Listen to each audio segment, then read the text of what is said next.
নবনীরাদনিন্দিত কান্তিধারম রসসাগর নাগর ভূপবরম।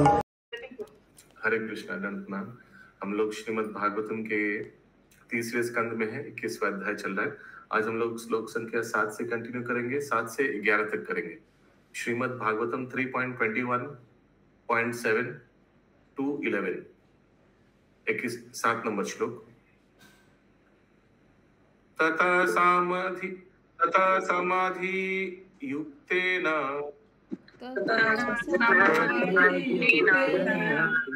क्रिया योगेन कर्दम संप्रपेदे हरिं भक्त्या प्रपन्ना वरदासौ सम।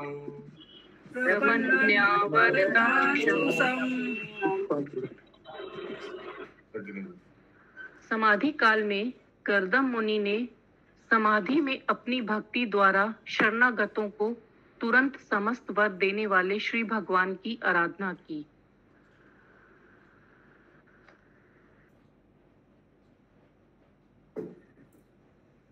और एक बार। समाधि काल में कर्दम मुनि ने समाधि में अपनी भक्ति द्वारा शरणागतों को तुरंत समस्त वर देने वाले श्री भगवान की आराधना की। Who is quick bestower of all blessings upon those who flee to him for protection। Ashutosh जैसे लगा, मुझे तुरंत देखने आया, लेकिन भगवान कृष्ण का आराधना कर रहा है समाधि में। तात्पर्य यहाँ पर ध्यान की महत्ता का वर्णन है। कर्दम मुनि ने परम पुरुषोत्तम भगवान को हरि को प्रसन्न करने के लिए 10,000 वर्षों तक योग ध्यान का अभ्यास किया। अतः कोई चाहे योग का अभ्यास करे या चिंतन करे और ईश्वर की खोज करे, इन प्रयासों में भक्ति की प्रक्रिया मिश्रित की जानी चाहिए। बिना भक्ति के कुछ भी पूर्ण नहीं। सिद्धि तथा साक्षात्कार का लक्ष्य पूर्ण पुरुषोत्तम भगवान है। कहाँ से एक्स्ट्रा आवाज आ रहा है? 1 मिनट में फैन ऑफ करती हूँ, 1 मिनट।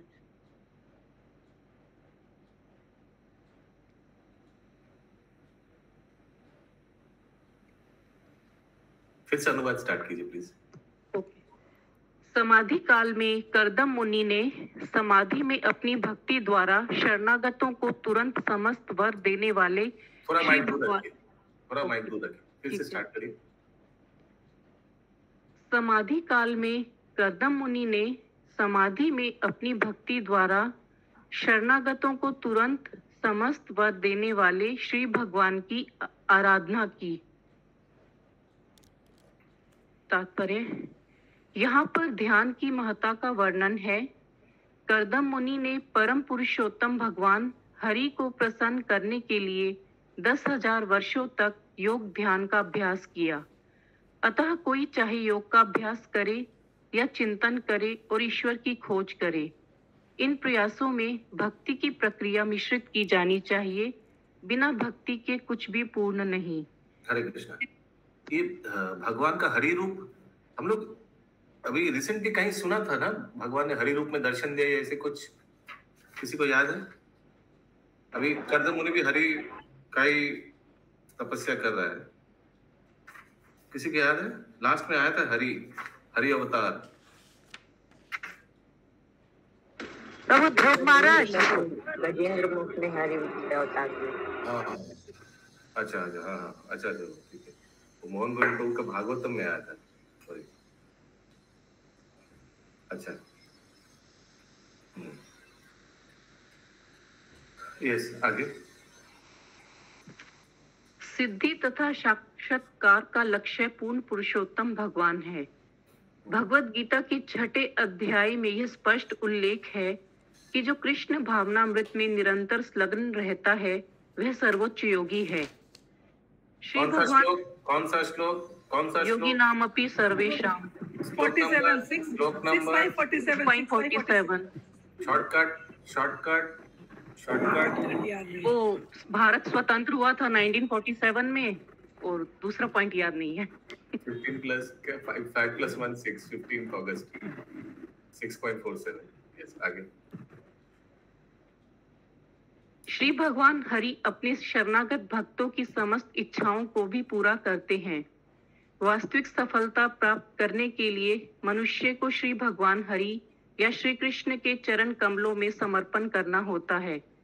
भक्ति अथवा कृष्ण भावनामृत में लगे रहना प्रत्यक्ष विधि है, और अन्य सभी विधियां संस्तुत किए जाने के बावजूद भी अप्रत्यक्ष है। इस कली काल में प्रत्यक्ष विधि अप्रत्यक्ष विधि से अधिक सहज है, क्योंकि मनुष्य का जीवन काल कम होता है, उनकी बुद्धि कमजोर है, वे गरीब हैं और अनेक कठिनाइयों से ग्रस्त रहते हैं। हरे Krishna. In the age of Kali, the direct method is especially more feasible. Okay. Devotional service or engagement in Krishna consciousness is the direct method, and all other methods, although recommended, are indirect. तो कोई समझाया कि यहाँ लिखा है कली काल में डायरेक्ट मेथड, प्रत्यक्ष मेथड ज्यादा सुटेबल है। क्या बताना चाह रहे हैं? यस, आशीष गुप्ता प्रभु। हरे कृष्ण प्रभु जी।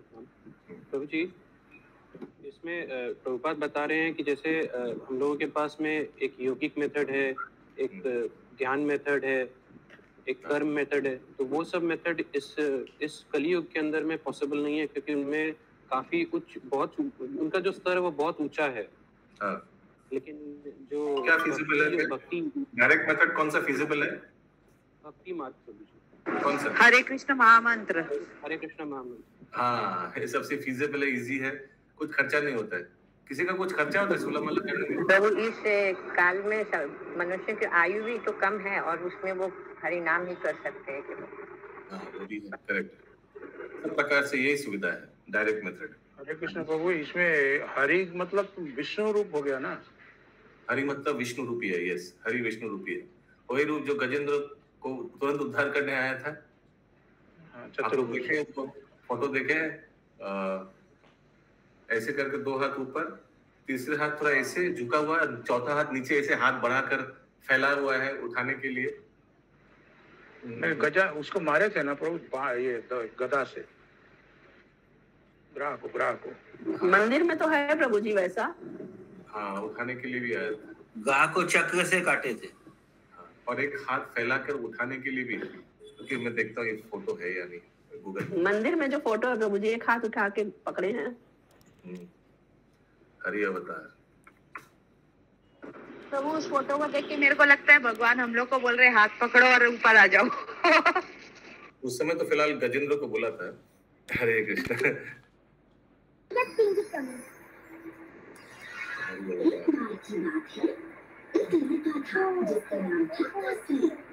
म्यूट।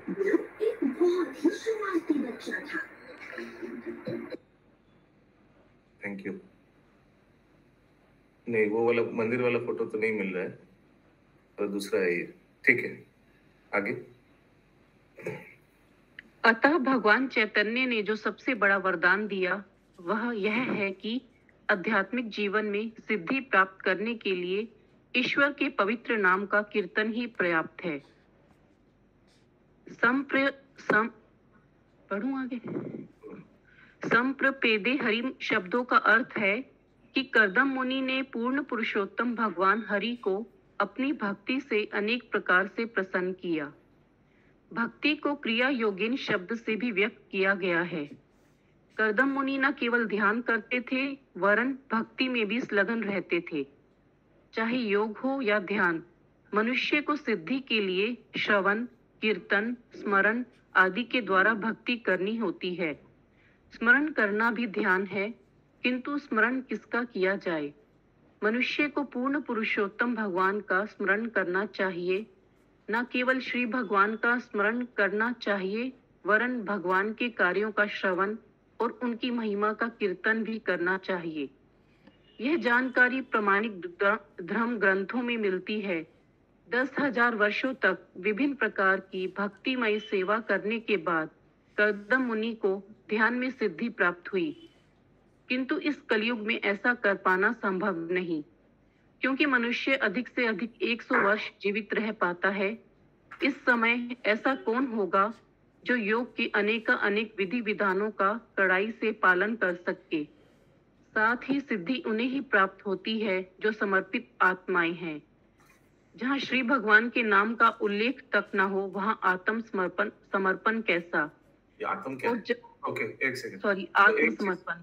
एक चीज देखिएगा कि ये भगवान के भक्त लोग में देखिएगा एक गुण देखिएगा। देखिए जैसे हम लोग बाद में भी देखेंगे, ये प्रचेता का जो प्राचीन बरी का जो पुत्र लोग है ना, प्रचेता, उन लोग को भी प्रजा उत्पन्न करने का आज्ञा मिलता है। यहाँ कर्दम मुनि का भी आज्ञा मिलता है, पिता ब्रह्मा से, जाओ विवाह करो, प्रजा उत्पन्न करो।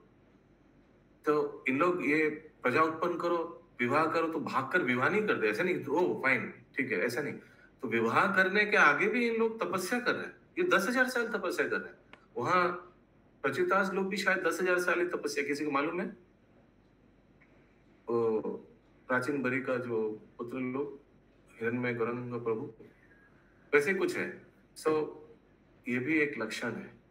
सो ये आश्रम में एंटर करने के आगे भी, तो इससे पता चलता है इन लोग जो फर्स्ट ऑफ ऑल स्वेच्छा से प्रवेश नहीं कर रहा है, इंस्ट्रक्शन के वजह से गृहस्थ आश्रम प्रवेश कर रहा है। हाँ। और प्रवेश करने के आगे भी है, देखिए इन लोग खुद अपने आप को उस लायक भक्ति मार्ग में स्थित होने का लायक, क्योंकि ये गृहस्थ आश्रम में कॉम्प्रोमाइज होने वाला है। यस, रत्ना प्रभा माता जी। कृष्ण प्रभु जी, दंड प्रणाम।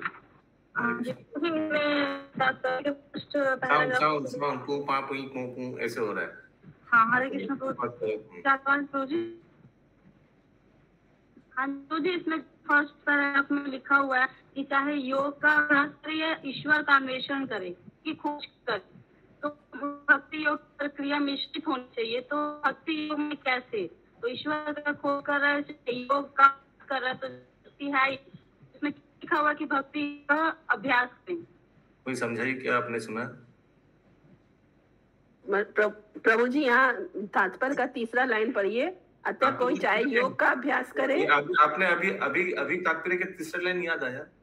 हम लोग अभी तात्पर्य का कौन सा लाइन में मालूम है आपको? बोलिए शशि माता जी। अतः कोई चाहे योग का अभ्यास करे या चिंतन करे या ईश्वर की खोज करे, इन प्रयासों में भक्ति की प्रक्रिया मिश्रित की जानी चाहिए। हाँ, तो इनका भक्ति का प्रक्रिया तो मिश्रित, माने एटलीस्ट डिवोशनल सर्विस। ये कर्दम मुनि का डिवोशनल सर्विस हो रहा है, ये जो योग में है, ध्यान कर रहा है या नहीं है? Devotional service. यस प्रभु जी। अच्छा, क्यों डिवोशनल सर्विस है? क्योंकि वो मतलब भगवान को प्रसन्न करने के लिए कर रहे हैं वो योग। हाँ, क्योंकि भगवान को ध्यान कर रहा है। किनको ध्यान कर रहा है? देखिए ना, भगवान को, propitiated by the supreme personality of godhead, उनको ध्यान कर रहा है, जो हरि है, भगवान है। सो ये योग में भी डिवोशनल सर्विस है। योग माने जोड़ना। कल आया था ना कुछ तात्पर्य में, प्रभुपाद जी बता रहा था कि ये अष्टांग योग जो है, जो अभी आजकल होता है, उसमें अष्टांग योग सिखाते हैं, फिर उसमें कहीं भगवान का कोई उल्लेख नहीं है। शारीरिक नियम, प्राणायाम, प्रत्याहार, कहीं कल हम लोग पढ़ रहे थे, कल या परसों। लेकिन ये पूर्व में था। हाँ, ध्यान कर रहा है।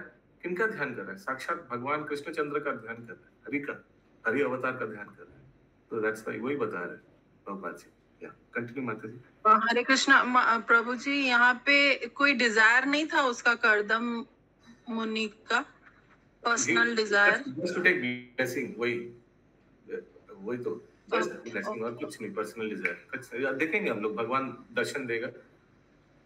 देखिएगा, भगवान जब दर्शन देगा, भगवान को शर्म आएगा। देखिएगा, प्रभुपाद जी लिखते हैं कि ये तो भगवान का आदेश पालन करने के लिए प्रजापति बन रहा है कर्दम मुनि। हालांकि इनका कोई इंटरेस्ट नहीं है ये सब में, प्रजा उत्पन्न करने का। ये तो एकदम साक्षात शुद्ध भक्त है भगवान का। हाँ, देखिएगा, भगवान को लज्जा आएगा। देखिएगा, आगे आएगा भगवान जब दर्शन देगा। हाँ, नहीं तो हरे कृष्ण जी। हरे कृष्ण। हाँ जी, मैं बोल रही, मतलब चाहे कोई योग का अभ्यास करे या ईश्वर की खोज करे, उसमें भक्ति योग प्रक्रिया मिश्रित होनी चाहिए। तो क्या समझे? तो समझ में आ गया मुझे। समझा तो बताइए क्या बोल रहे माता जी? शशि वही पूछ रही प्रभु जी जो हम अभी पढ़े कि कोई चिंतन करे या ईश्वर की खोज करे, इसमें भक्ति की प्रक्रिया कैसे मिश्रित की जानी चाहिए? इसमें भक्ति की प्रक्रिया लिखा है ना, इन प्रयासों में भक्ति की प्रक्रिया मिश्रित की जानी चाहिए। तो माता जी का क्वेश्चन है कि कैसे भक्ति की प्रक्रिया श्रवणम, कीर्तनम, स्मरणम, ये जो ध्यान कर रहे हैं तो स्मरणम में आता है ना। प्रभुपाद जी फिर बताते आगे।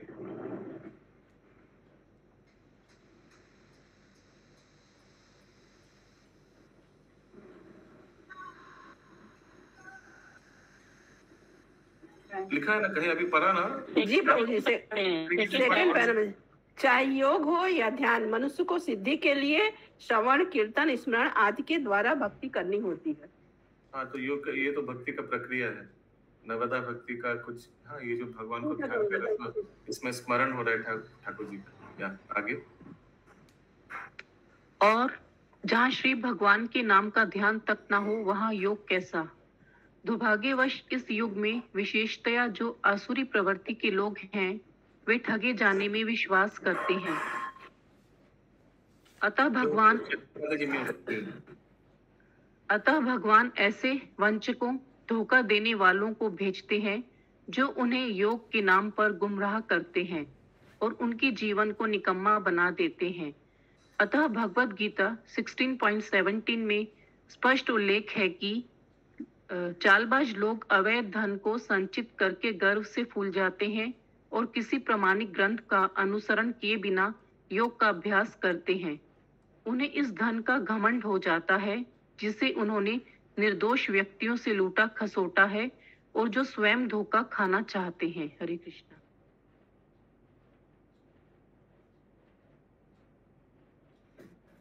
In the Bhagavad Gita, therefore, it is clearly stated in the 16th chapter, verse 17, that the rascals of self-made authority, being puffed up by illegally collected money. अच्छा, तो इन लोगों का क्या क्या गुण है? एक तो सेल्फ मेड है। श्लोक क्या है?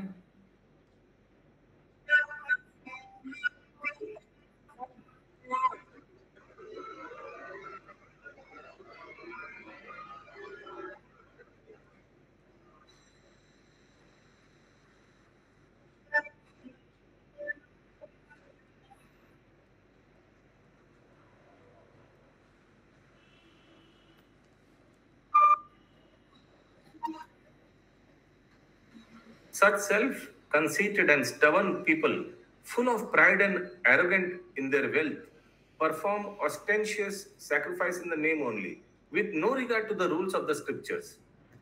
तो इन लोगों का ऐसा क्वालिटी होता है सेल्फ कंसीटेड। यहाँ लिखा है सेल्फ मेड अथॉरिटी। कोई सोचिए कोई अपना थोड़ा परिश्रम करके कुछ किया है तो उसमें बहुत उनको दंभ हो जाता है। ये श्लोक में आता है दंभ, माने बहुत प्राइड हो जाता है कि मैंने बनाया अपने बल बुद्धि पे, अपने परिश्रम से बनाया। Being puffed up by illegally collected money, हालांकि वो 2 नंबरी धंधा से पैसा कलेक्ट किया है। Perform yoga without following the authoritative books. तो हम लोग देखते हैं ना कि पंडित जी को बोलता है ये मंत्र पढ़ो, ये मंत्र पढ़ो, अभी करो, अभी। पंडित जी बोले अभी टाइम नहीं हुआ, थोड़ा तिथि के हिसाब से, समय के हिसाब से करना। नहीं अभी करो, मुझे ऑफिस जाना है, दुकान संभालना है, अभी करो। तो ऐसे कुछ अविधि पूर्वक हम कार्य कराते हैं। They are very proud of the money they have plundered from innocent person who wanted to be cheated. तो ये प्रभुपाद किस प्रसंग में बोल रहे हैं?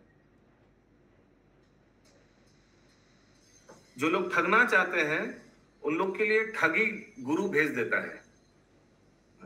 उसके देखिए अलग जस्ट प्रीवियस सेंटेंस में श्रील प्रभुपाद बताते हैं।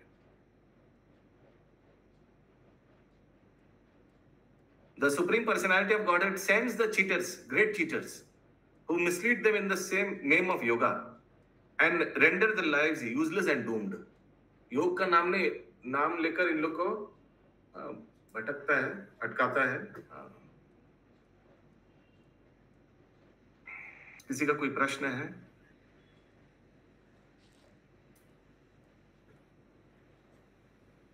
Babuji, why would anyone want to be cheated?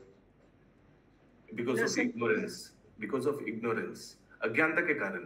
Nobody wants to be cheated actually, but they think that that is the best path. Because of ignorance. So now somebody can ask, how do I get rid of ignorance?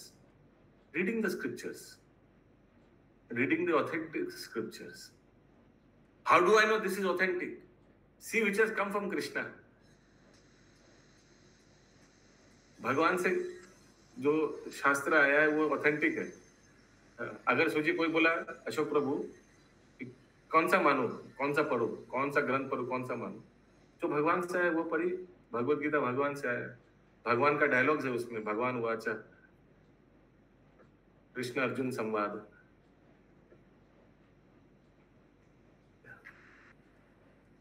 Okay, सो इस chapter में हम लोग इस श्लोका में हम लोग देख रहे हैं कि ये 10,000 साल ब्रह्मा जी के आदेश मिलने पर कर्दम मुनि भगवान हरि को ध्यान लगा रहे. अगला श्लोक 8 नंबर. तावत् प्रसन्नो भगवान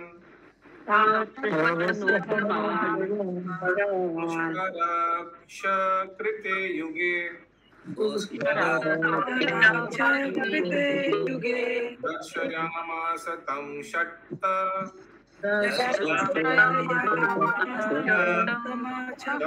ब्रह्मा दधात् वपु.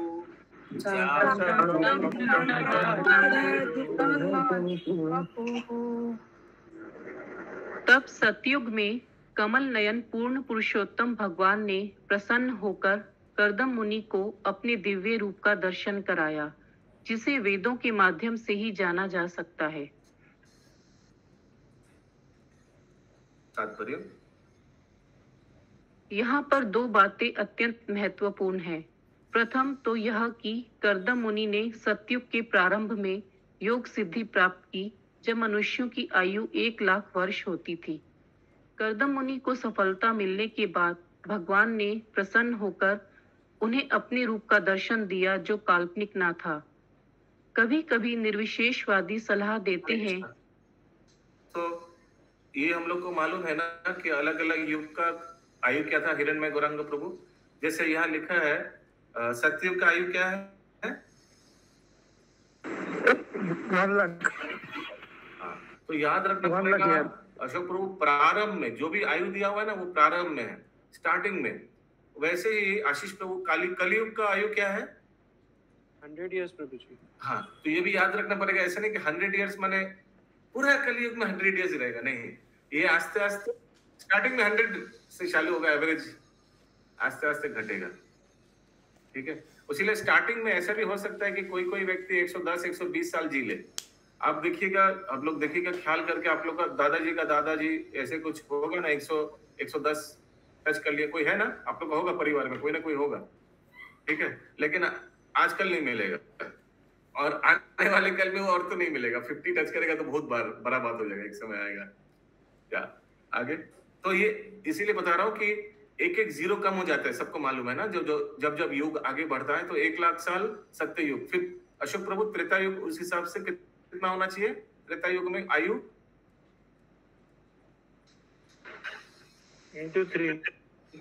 वाह, into 3. कितना very very nice. Yes, 3 lakh साल होना चाहिए त्रेता युग में. यस, और कोई बताइए क्या? 10,000. अपने के आगे कोई बता दीजिए. 10,000. ओ माय गुडनेस, आपका आवाज बंद रखिए प्लीज. यस, इंद्रावती माता जी. प्रभु सतयुग में तो 1 लाख था, त्रेता युग में 10,000, द्वापर में 1,000, कलयुग में 100. ठीक है, 1 शून्य कम हो जाएगा, मल्टीप्लाई बाय 3 नहीं.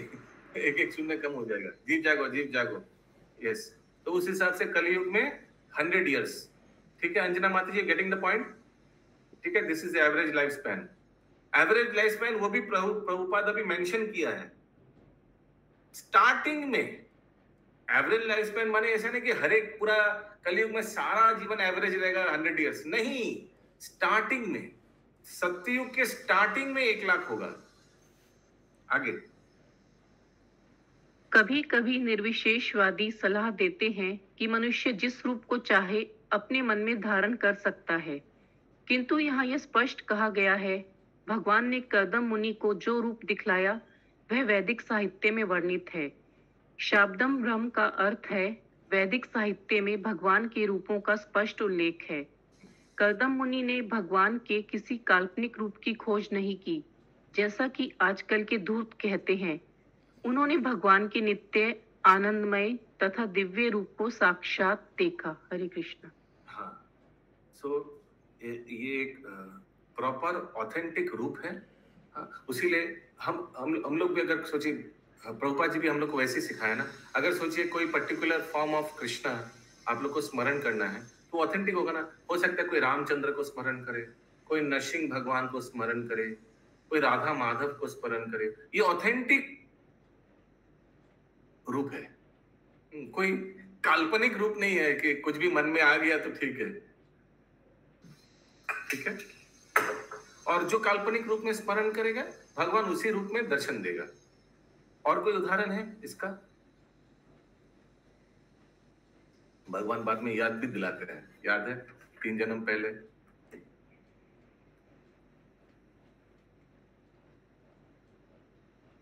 और कोई याद है किसी को जो रूप में दर्शन दिया बाद में स्मरण भी कराया? जैसे भगवान चतुर्भुज नारायण रूप में कृष्ण और सुतपा को वरदान दिया था, है ना। और फिर 3 जन्म के आगे भगवान ने कारागृह के अंदर वही रूप दर्शन दिया, है ना। यस आशीष प्रभु, और कोई एग्जाम्पल? प्रभु जी, जामवंत के साथ जब भगवान कृष्ण रूप में लड़ाई कर रहे थे तो जामवंत टोल्ड कि मुझे तो सिर्फ एक ही हरा सकता है, जो है भगवान राम। तो then God showed him the okay, sound not clear. Last part क्या बोला आपने?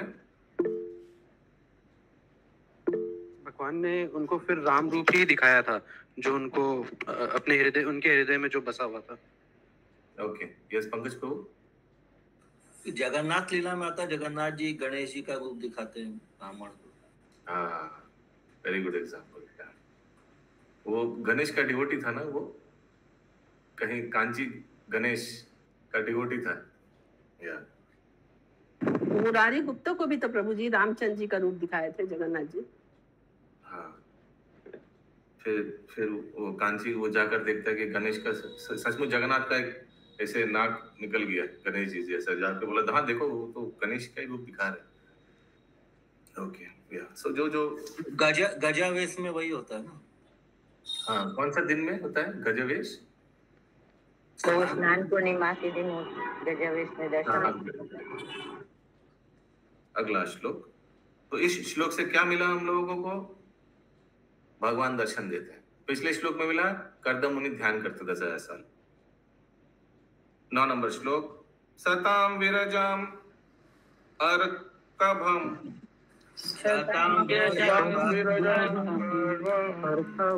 पिता पद्मोत्पल सजाम स्निग्ध लखाव्रत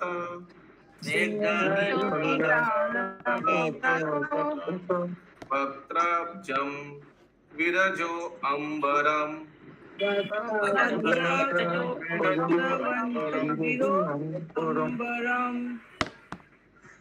कर्दम मुनि ने भौतिक कलमश से रहित सूर्य के समान तेजमय श्वेत कमलों तथा कुमुदिनियों की माला पहने श्री भगवान के नित्य रूप का दर्शन किया।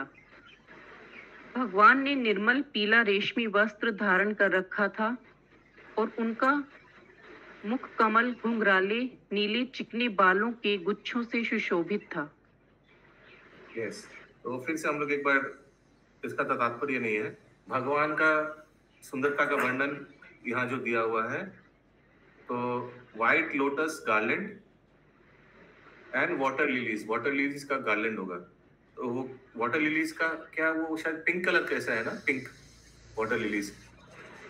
ओके, कहाँ से आवाज आता है? The Lord was clad in spotless yellow silk, and his lotus face was fringed with sleek dark locks of curly hair, ऐसे घुंघरालू बाल था भगवान का। इस रूप में भगवान ने दर्शन दिया।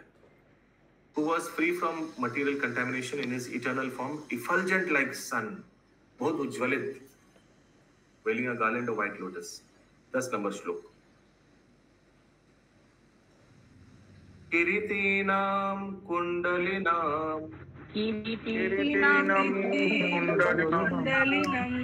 शंख चक्र गदाधरं श्वेतोत्पालकिरानकं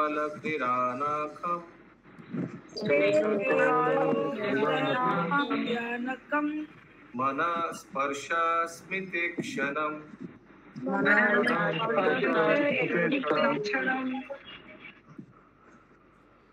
मुकुट तथा कुंडलों से आभूषित श्री भगवान अपने 3 हाथों में अपने विशिष्ट शंख, चक्र तथा गदा और चौथे में श्वेत कुमुदुनी धारण किए हुए थे। उन्होंने प्रसन्न तथा हास्य युक्त मुद्रा में समस्त भक्तों के चित्त को चुराने वाली चितवन से देखा। ओके, तो 4th हैंड में पद्म नहीं है, लिली है। कुमुदनी प्रभु जी क्या छोटा जो कमल जब बंद रहता है उसको बोला जाता है क्या? व्हाइट लिली लिखा है, व्हाइट लिली। 11 नंबर श्लोक। विन्यस्त चरणाम्भोजम्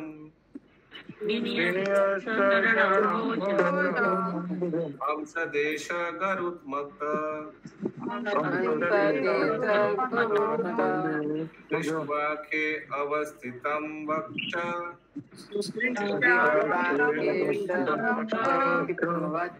कौस्तभकन्धरम्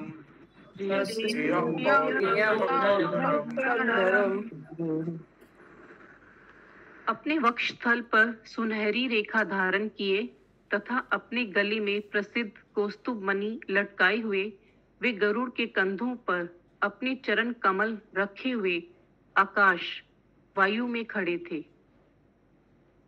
A golden streak on his chest, वो क्या होगा? हिंदी में क्या लिखा उसका? प्रभु वक्षस्थल पर सुनहरी रेखा लिखा है। ये कौन सा रेखा होगा? श्रीवत्स।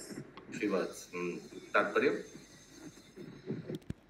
श्लोक 9 से 11 में भगवान के जिस दिव्य नित्य रूप का वर्णन किया गया है वह प्रामाणिक वैदिक विवरणों से है। ये विवरण निश्चय ही कर्दम मुनि की कल्पनाएं नहीं है। भगवान के अलंकरण भौतिक बुद्धि के परे हैं, जिसको शंकराचार्य जैसे निर्विशेषवादियों ने भी स्वीकार किया है कि श्री भगवान के विविध रूप, उनका शरीर, उनका रूप, उनका वस्त्र, उनका उपदेश, उनके वचन, ये किसी भौतिक शक्ति की उपज नहीं है, वरन इनकी पुष्टि वैदिक साहित्य द्वारा हुई है। हरे कृष्ण। तो देखिए, ये कर्दम मुनि जो रूप का ध्यान किया, ये भक्ति मार्ग में ही बोला गया आशीष प्रभु। व्हाई? बिकॉज ये ऑथेंटिक रूप है और इसका वर्णन को टेस्टिफाई करता है ये सब बड़ा बड़ा भक्त, शंकराचार्य, नारायण, impersonalists like शंकराचार्य और नारायण, ये भी कोई impersonalist होगा, लेकिन इन लोग भी शंकराचार्य का ही लिखा हुआ है। नारायण तो वो सुप्रीम पर्सनालिटी ऑफ गॉडहेड को। सॉरी शंकराचार्य, या मैं सोचा कॉमा है उसके बाद। सो शंकराचार्य हालांकि वो impersonalist है, निर्विशेषवादी है, बट वो भी अपना कहीं कमेंट्री में उन्होंने भी ये सब रूपों का वर्णन को ऑथेंटिक बोला है। हम लोग को मालूम है साक्षात शिव जी का अवतार है और अंत में सबको यही सलाह दिया है कि गोविंद के भजन करने का। हालांकि उनका दूसरा इंटेंशन से, उनका एजेंडा से, मिशन से उनको भेजा गया था भगवान द्वारा।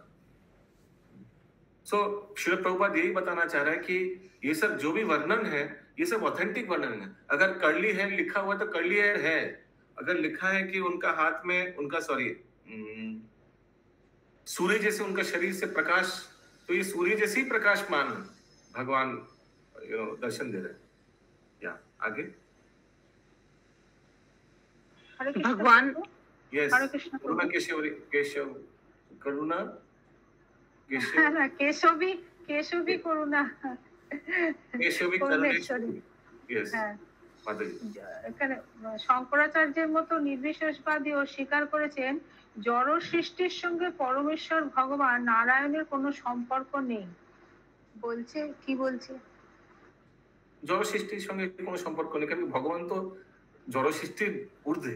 ও জড় আচ্ছা সৃষ্টি মানে 84 লাখ জনই, আমরা জড় সৃষ্টির মধ্যে আছি, ভগবান কি জড় সৃষ্টির মধ্যে আছে? আচ্ছা আচ্ছা আচ্ছা আচ্ছা ঠিক আছে ঠিক আছে। আগে भगवान नारायण को भौतिक सृष्टि से कुछ लेना देना नहीं है। योग साधना के द्वारा करदम मुनि वास्तव में देख सके कि भगवान क्या है। 10,000 वर्षों तक योगाभ्यास के बाद भगवान के काल्पनिक रूप का दर्शन करना कोई अर्थ नहीं रखता। अतः योग की सिद्धि का अंत शून्यता या निर्विशेषता में नहीं है, बल्कि इसके विपरीत जब कोई वास्तव में भगवान को उसके नित्य रूप में देखता है तो योग की सिद्धि प्राप्त होती है। हरे कृष्णा। ये there is no point in seeing an imagined form of God after practicing for 10,000 years. इसका क्या अर्थ हुआ? कोई समझा सकता है? The performance of yoga, Kardam Muni actually saw the Supreme Personality as he is. There is no point in seeing an imagined, हाँ तो 10,000 साल तपस्या करने के बाद साक्षात जो रूप का तपस्या किया उसी को देखा। कोई 10,000 साल तपस्या करने के बाद कोई एक काल्पनिक रूप का तो दर्शन नहीं करेगा ना, वही श्रील प्रभुपाद लिख रहे हैं। There is no point in seeing an imagined form of God after practicing yoga for 10,000 years. The perfection of yoga therefore does not terminate in void or impersonalism. तो योगा का जो चरम है वो कोई निर्विशेष में नहीं है कि भगवान का कोई अस्तित्व नहीं है, कोई रूप नहीं है, ऐसा नहीं है। तो वो योगा का जो चरम है वो पर्सनल फॉर्म यानी भगवान का स्वविशेष रूप का दर्शन ही है।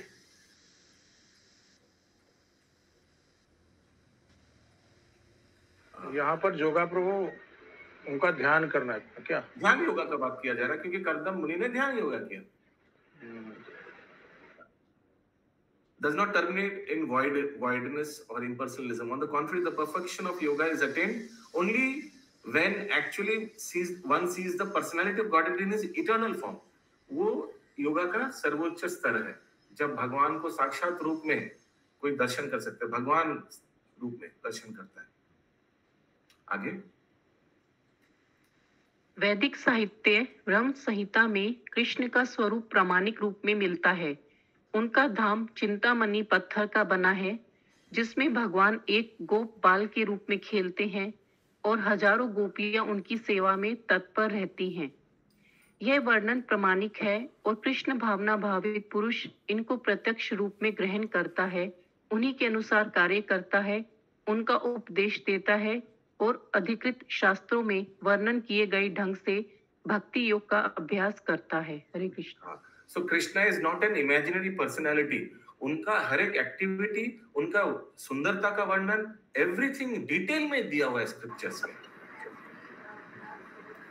हरे कृष्णा प्रभु जी। हरे कृष्णा। दंडवत प्रणाम प्रभु जी। प्रभु जी यहाँ पे भक्ति योग मीन्स मतलब मीनिंग क्या होता है प्रभु जी? कहाँ पे? मतलब जैसे लास्ट में है ना उनका उपदेश और अधिकृत शास्त्रों में वर्णन किए गए ढंग से भक्ति योग का अभ्यास करता है, तो भक्ति योग मीन्स प्रभु जी? यस। सो यहाँ लिखा है, मैं एक बार फिर से पढ़ रहा हूँ माता जी का प्रश्न जो इंग्लिश में लिखा है, समझ गया माता जी? अब म्यूट कर दीजिए। These descriptions are authoritative. तो यहाँ लिखा है, ये जो वर्णन किया जा रहा है, श्रील प्रभुपाद बता रहे हैं कि भगवान का सुंदरता का वर्णन किया जा रहा है, भगवान का कार्य का वर्णन किया जा रहा है, ये ऑथोरिटेटिव है। ये प्रामाणिक शास्त्र से आया है, आचार्य ने भेजा है, बोला है, वैसे परंपरा के माध्यम से आया है, ये है authoritative. Okay. And Krishna conscious person takes them directly, acts on them, और जो भक्त है वो जैसा सुनता है वैसे ही इसको मान लेता है। ओके। और वैसे ही वो दूसरे को भी सिखाता है, प्रचार करता है। And practises devotional service as enjoyed in the authoritative scriptures. तो इसी को भक्ति मार्ग अवलंबन करना बोलता है। This is called practising devotional service. To accept जो भी स्क्रिप्चर में डिस्क्रिप्शन आया है, to accept it and to also preach it इसको भक्ति योग फॉलो करने का बात बोलता है. Okay, this is called and practices devotional service as enjoined in the authoritative scriptures. Okay, Mataji, Madhuri Priya Mataji, yeah.